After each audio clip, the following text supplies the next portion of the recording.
In this video, I'll be going over how to add fractions with this shortcut math trick.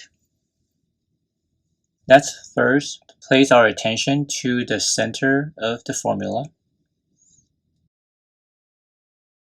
What we want to do is we want to first multiply the denominators.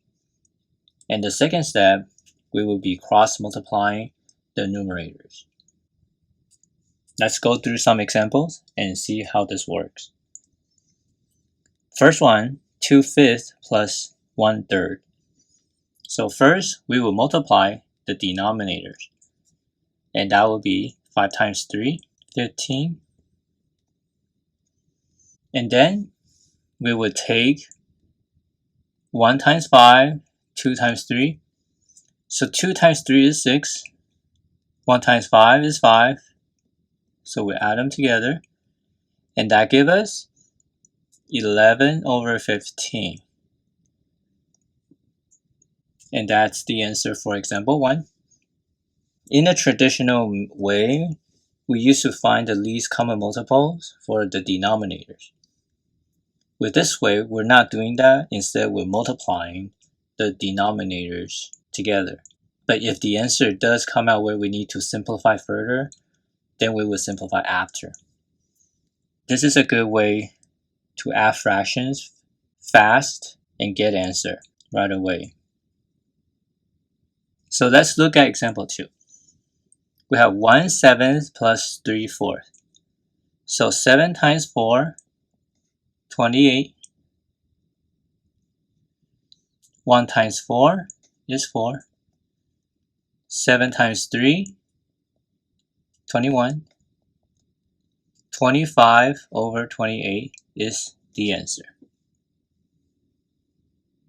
Now, since we can simplify further, that would be the answer for example 2. Now, let's move on to example 3. 2/3 plus 1/4. 3 times 4 is 12. 2 times 4 is 8. 3 times 1 is 3. So we have 11 over 12.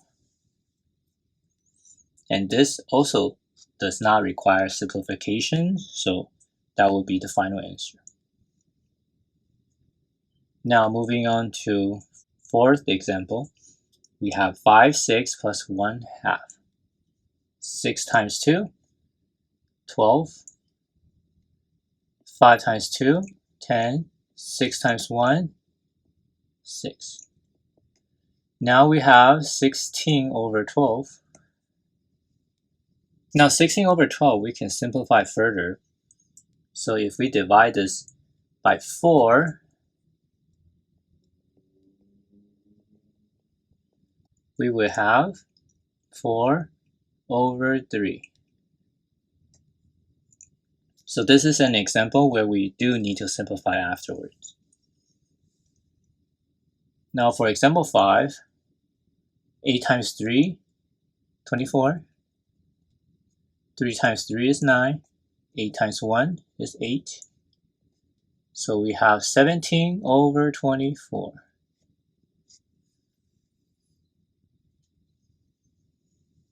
So these are 5 examples of how you would add fraction using the shortcut trick. It bypasses finding out the least common multiples, and you can find the answer faster, but may need simplification afterwards. Hopefully this is helpful to you, and thank you for watching.